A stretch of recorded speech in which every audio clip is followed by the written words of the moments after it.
Ciao friends, it's Liz from Simple Italian Cooking, and I'm so glad that you're here today because I'm doing another pizzelle recipe, and this one's really cool. So if you're not familiar with pizzelles, they are like Italian crispy wafers, and they're usually served during the holidays like Christmas. And this one that I'm doing is special because if you are a chocolate lover, you're gonna love these because we're making chocolate pizzelles. And I'm gonna show you how to do it. I'm gonna give you all the ingredients. And if you want a printable recipe, make sure to check out the link below in the description where I have a link to my website where you can actually print out the recipe and I show you step by step all this stuff. So you can follow along or you can just watch along, totally up to you. Okay, so we are making chocolate pizzelles and I want to go over what ingredients you actually need and what equipment you need. So for flour, you're going to need about 1.5 cups. About 1/8 of a teaspoon of salt. I'm using pink Himalayan. 3/4 of a cup of sugar. That's actually less than what a lot of other recipes do. And you're using 3 tablespoons of cocoa powder. 3 tablespoons is 1/4 of a cup. So those are your dry ingredients. And then what we have are our wet ingredients. So the reason why I'm going through them separately is because we're going to mix them separately, okay? And so for the wet ingredients, we're going to have 3 eggs, okay? You're going to have about, still have the lid on this, 1/4 cup of olive oil. You can use regular olive oil. It doesn't have to be extra virgin in this case. I just do recommend it be a nice quality one. And then we have some melted butter that has been cooled. So you definitely want it to be cooled down to room temperature. And that is it. So we're not using any extracts like anise or vanilla or anything like that. We're just doing straight chocolate thanks to the cocoa powder. Okay, and I'm not using Dutch. I'm just using regular baking cocoa powder. Okay, now that that's out of the way, we have the pizzelle maker. So I'm using a Cucina Pro. There are other models out there, but this one works pretty well. I do have some comments about it that I'll get into when we actually start using it. Some tips to be aware of. But this is a pizzelle maker. If you don't have one of these, you cannot make pizzelles. You have to have, it's kind of like trying to make waffles without a waffle maker. So just not going to happen. And then you're going to need a hand mixer or if you want to use your KitchenAid or something like that, fine. We don't need it for it's not hard to do. So I like to use the hand mixer. It's just smaller, easier to carry around, and I'm not going to mix it long. All right, so the first thing we're going to do is you're going to take a large bowl. You need a large and a small bowl. And we're going to mix up the wet ingredients. So the first thing we're going to do is crack the eggs. I'm going to do that in a separate bowl so that the eggshells don't get in here. I tell you, sometimes I'm able to crack eggs and they are like perfect, and then other times they just create a mess. I think sometimes the shells are just really thin. So, all right, that one did really good. So if you check out my other pizzelle recipes, you'll see that the base recipe does not change. I pretty much keep everything as it is. Now you can be a little more flexible. I know that I say this in my other videos too, that sometimes a lot of people will use a lot more butter. If it doesn't need it, then I don't have to use it as much, But I'm using 1/2 stick of cooled butter, which is, I believe, 1/4 cup. All right, so we have that, and then we're going to go ahead and just add in the butter here that has been cooled. So these pizzelles will come out crispy. They are thin, and that's the way that I grew up with them in my family, although we didn't do chocolate ones. That's kind of a new thing I started doing last year, and I'm glad I did because it's really good. And just, helps to plug it in. And just start it off on low. Guys, this is obviously not hard, and you just want to do it until it's well all incorporated and blended, and I'll show you what that looks like. So this is the consistency that you're going to have. Try and do this without making a mess here. Let me just do this. So yours might be a little runnier if you just did the butter. That's totally fine. All right, so the next thing we're gonna do in the small bowl is we're gonna mix all the dry ingredients. So take your 1.5 cups of flour, your 3/4 of a cup of sugar. And if you like a sweeter, you can add more sugar if you want. And the 1/8 of a teaspoon of salt, and then the cocoa powder. Okay.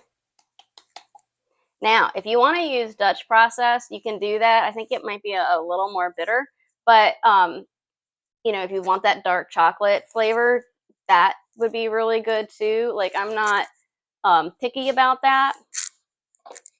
I'm just like, hey, if you like it, that's all that matters, right? This is going to make about 16 pizzelles.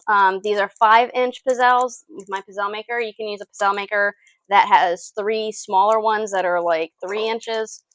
Just depends. I grew up with the larger ones. That's just what I'm used to. But I do have one that actually has the small ones. I bought it by mistake many years ago, and but it works.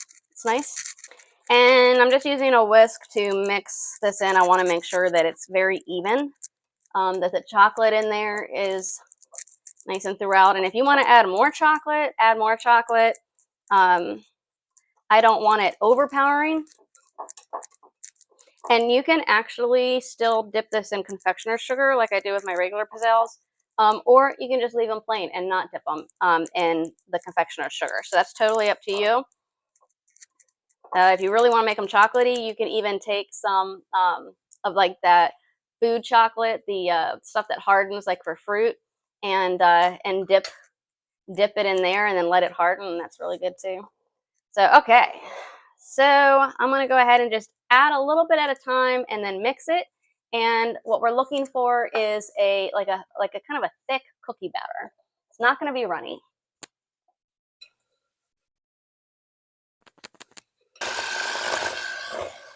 Okay. So again, adjust quantities as you want. If you want to add some more, the only thing is if you add more, because I did add a 1/4 cup of more dry ingredients, then I would recommend upping the butter a little bit. But this is fine for the way I like it. Depending on the pizzelle maker, some take longer to heat up than others. This particular one heats up really fast versus my other ones. You want to get some sort of baking pan. So that you can put some cookie trays in it, some cookie drying racks, because that's where our pizzelles are going to go. Once the pizzelles are done, we're going to put them on here, lay them flat. They're going to cool very quickly, and they're going to harden up. So you want to make sure that they're flat, and then as they dry, you can pile them on top of each other, and that's fine. So they will be crumbly, and little pieces will fall off, which is why we put it under the tray. Okay, most of them operate the same way, where you have a light here, and like this one is green, and I can see that there's a light on behind it. And when that light bulb goes off, that means that it's to the right temperature. If you have a cookie scoop, it's really good to use. Makes it for just very easy proportions to keep it even. If not, you can use just 2 spoons, but you want basically about 1.5 to 2 tablespoons on each pizzelle for each pizzelle.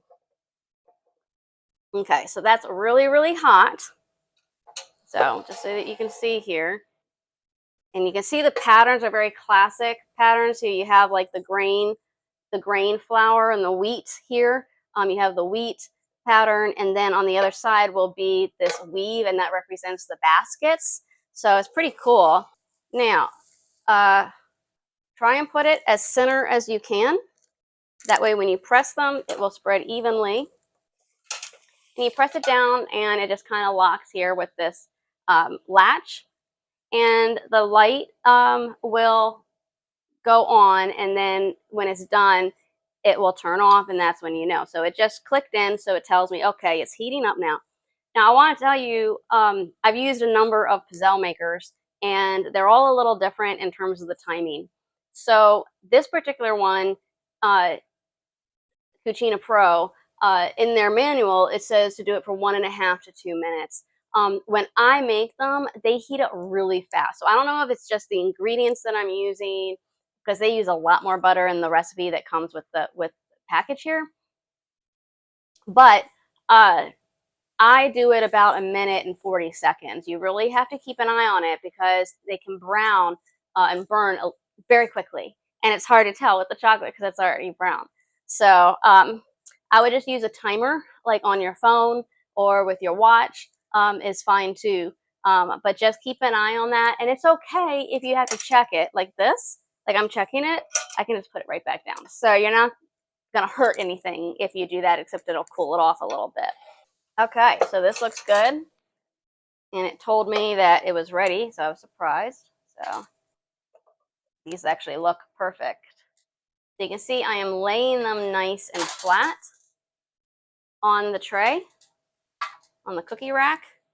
And I go ahead and do the next one. So one other thing I want to mention before I forget is you'll notice that they're not going to come out perfect, okay, like they do on the photo on the front of the box. You're going to get these little pieces of cookie that are on the edge, and that's okay. If you want to crunch, if you want to, take them off, snap them off, that's fine. Makes for a little great snack that you can eat, but really you don't have to, and that's totally normal and fine. Okay, so the second batch is done, and I'm just going to go ahead and lay this down. Now, once this cools, I'm going to go ahead and layer it on top of these to make room for the other ones that I'm going to be doing. So this is going to take a little while. So once I'm done, I'll come back and we'll do a taste test. All right, so I'm down to the last one. I've actually got a little bit more than 16, so that's really great. And you'll notice you'll still have a bunch of batter. I just use a little spatula like this, a scraper, and get everything that I can, because I want to squeeze everything out of this. If I can get one more pizzelle, that's great. All right, that was our last chocolate pizzelle. So let's see how many we have here. 16, 18, minus 2 that my husband ate. So we got 20 out of these. So that is really, really cool. So now that we're done with this, I'm going to go ahead and close this and unplug it. Now, this is very hot, so make sure that your cord does not hit the appliance here. And I'm just going to set it over there to let it cool. We're going to let those plates cool. All right, so now what you're going to do is you can serve these as is, okay? Once they cool, people might like it with just the chocolate, okay? You might actually be able to hear my husband right off screen munching right now as he's dipping it in his coffee. So you can eat it just like that, or if you want, you can still, just like we do with our anise pizzelles, press it in a bunch of confectioner's sugar, powdered sugar, get it all in there, and you can have powdered sugar ones. So let's go ahead and take a taste test. Of course, I've already tasted a little bit of it. And see, they're crunchy already. I mean, if you want crunchy pizzelles, this is the recipe for you. I really like that. I will say that I think the confectioner's sugar hides the chocolate flavor a little bit. I'm gonna have a little chocolate one here. Yeah, that's really good. I really like the chocolate. I really didn't think I was gonna like the chocolate pizzelles when I started making them last year, but they're really kind of one of my favorites. I love them. They make a great dessert cookie. So make sure to check out my other videos that I have also on the different types of pizzelles and the pizzelle maker and all of that. But I hope you enjoy this recipe. If you like these type of recipes, Italian recipes that are really easy and simple, make sure to subscribe to our channel, hit that notification button. I also have a newsletter that goes out, so sign up for the newsletter. All the links for everything that you see here and what I'm talking about are all in the description below. So I hope to see you around. Thanks so much for watching. Grazie e ciao.